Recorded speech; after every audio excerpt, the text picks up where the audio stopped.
Hello friends, welcome to Chettinad அம்மணி channel. எல்லோரும் எப்படி இருக்கீங்க? எல்லோரும் சந்தோஷமாகவும் ஆரோக்கியமாகவும் இருப்பீங்கன்னு நான் நம்புகிறேன். இது எப்படி படன்னு வெடிக்குதுன்னு இதோட சவுண்டை மட்டும் கேளுங்க. இது என்ன பரிகாரம் அப்படின்னா, நம்மளுக்கு ஏற்படக்கூடிய கண் திஷ்டியை போக்கக்கூடிய ஒரு முக்கியமான ஒரு பரிகாரம். இதை கண்டிப்பாக வாரம் எல்லோரும் நம்ம வீட்டில் செய்யணுங்க. நம்மளுக்கு உடம்பு சரியில்லாமல் ஆகிறது, கஷ்டங்கள் வர்றது, இன்னொன்று அடிக்கடி நம்மளுக்கு ஏதாவது ஒரு ப்ராப்ளம் வந்துகிட்டே இருக்கிறது, இது எல்லாமே பார்த்திங்க அப்படின்னா கண் திருஷ்டி தான். இந்த ஒரு பரிகாரத்தை மட்டும் செய்யுங்க. இது என்ன அப்படிங்கிறத நான் அப்படியே வீடியோவில் சொல்கிறேன். வீடியோவை ஸ்கிப் பண்ணாமல் பார்த்துட்டே வாங்க. வாரத்துக்கு 2 நாள் இது மாதிரி நம்ம செய்யலாம், இல்லை வாரம் ஒரு முறையாவது இதை கண்டிப்பாக எல்லார் வீட்லேயும் செய்யணும். வாங்க வீடியோக்குள்ளே போக ஆரம்பிக்கலாம்.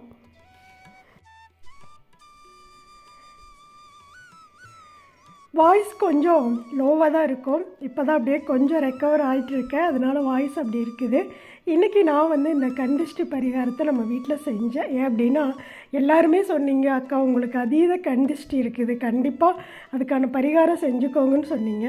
அதுக்காகவே இன்றைக்கி செவ்வாய்க்கிழமை, வெள்ளி செவ்வாய் நாட்களில் நம்ம இது செய்கிறது ரொம்ப நல்லது. இப்போ பார்த்திங்கன்னா, ஒரு உருளி எடுத்துக்கிட்டேன். இது கோமாதா உருளி நம்ம வீட்டில் இருக்குது, அதனால் நான் அதில் வச்சு செய்கிறேன். நீங்கள் இந்த உருளி இருந்தால் தான் இது செய்யணும் அப்படிங்கிறதெல்லாம் கிடையவே கிடையாது. நம்ம வீட்டில் என்ன இருக்குதோ அதை வச்சு செய்யுங்க, அதுவே போதும். சின்ன ஒரு அகல் விளக்கு இருந்தாலும் போதும், இல்லை சாம்பிராணி போடக்கூடிய அந்த சாம்பிராணி கரண்டி இருந்தாலும் போதும், இல்லை இது மாதிரி மண் தட்டம் இருந்தாலும் போதும். நம்ம வீட்டில் என்ன இருக்குதோ அதை வச்சு நிறைவாக செய்யுங்க. இப்போ இதில் நான் என்னென்ன பொருள் சேர்த்துருக்கேன் அப்படின்னா, வெண்கடுகு. இந்த வெண்கடுகுங்கிறது எல்லா பூஜா ஸ்டோர்லேயும் கிடைக்கும். இதை வாங்கி டப்பாவில் அடைச்சி வச்சுக்கோங்க. இது எப்படி இருக்கும் அப்படின்னா, கடுகு மாதிரியே தான் இருக்கும், ஆனால் ஒயிட் கலரில் இருக்கும். அதில் நம்ம ஒரு ஸ்பூன் அளவுக்கு வெண்கடுகு எடுத்துக்கோங்க. அதில் ஒரு 5 கிராம்பு, 2 ஏலக்காய், ஒரு 2 சூடம் அல்லது 3 சூடம் அல்லது 5 சூடம், நீங்கள் ஆளுக்கு தகுந்த மாதிரி வச்சுக்கோங்க. இப்போ நான் எங்கள் வீட்டில் இப்போக்கு 2 பேர் இருக்கிறதுனால 2 பேருக்கும் சுற்றி 2 சூடம் வச்சு எரிச்சிருக்கிறேன். நல்லா இதெல்லாம் இந்த மாதிரி ஒரு தட்டத்துலேயோ இல்லை சாம்பிராணி கரண்டிலேயோ இல்லை பார்த்திங்கன்னா அகல் விளக்குலையோ போட்டுக்கோங்க. போட்டுட்டு இந்த கற்பூரம் வைக்கிறதுக்கு முன்னாடி நம்ம வீட்டில் இருக்கக்கூடிய எல்லாருக்கும் நல்லா எல்லா கண் திருஷ்டியும் போகணும்னு லெஃப்டில் ஒரு 3 டைம், ரைட்டில் ஒரு 3 டைம், மறுபடியும் லெஃப்டில் ஒரு 3 டைம் சுற்றிட்டு அவங்கள ஒரு 3 டைம் தூணு இப்படி துப்ப சொல்லணும். அதுதான் அதுக்கான பரிகாரம். அப்படி தான் கண் திருஷ்டி பண்ணுவாங்க. அப்படியே நம்ம வீட்டுக்கும் சுற்றுறா இருந்தாலும் சுற்றிக்கலாம். நம்ம வீட்டில் எத்தனை பேர் இருக்கிறோமோ அத்தனை பேருக்கும் சுற்றி முடிச்சுட்டு அந்த கற்பூரத்தை கொண்டாந்து இதில் வச்சுருங்க. வச்சு நல்லா எரிச்சு விடுங்க. அது அப்படியே அந்த வெண்கடுகு பார்த்திங்க அப்படின்னா படன்னு வெடிக்க ஆரம்பிக்கும். அப்படியே எல்லாமே ஃபுல்லாக வெடிக்கும். அதோட சவுண்டை கேட்குறப்பவே தெரியும் நம்மளுக்கு எவ்வளோ கண் திருஷ்டி இருக்குது அப்படின்னு.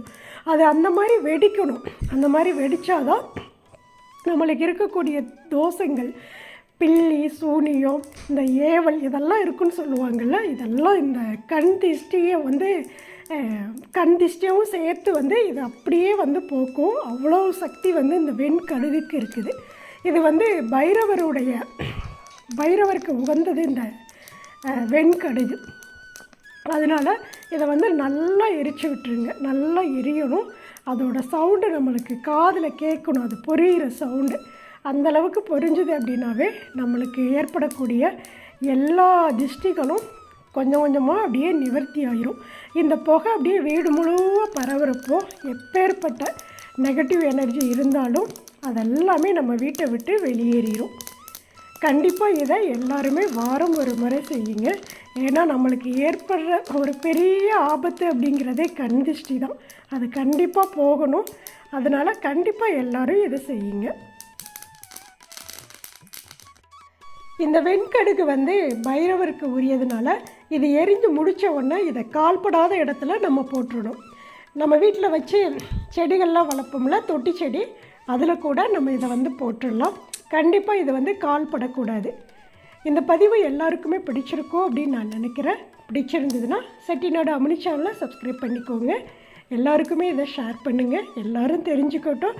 வாழ்க்கையில் எல்லாருமே நிம்மதியாகவும் சந்தோஷமாகவும் ஆரோக்கியமாகவும் இருக்கட்டும். தேங்க்ஸ் ஃபார் வாட்சிங். நன்றி, வணக்கம். அனைவருக்கும் நல்லதே நடக்கும்.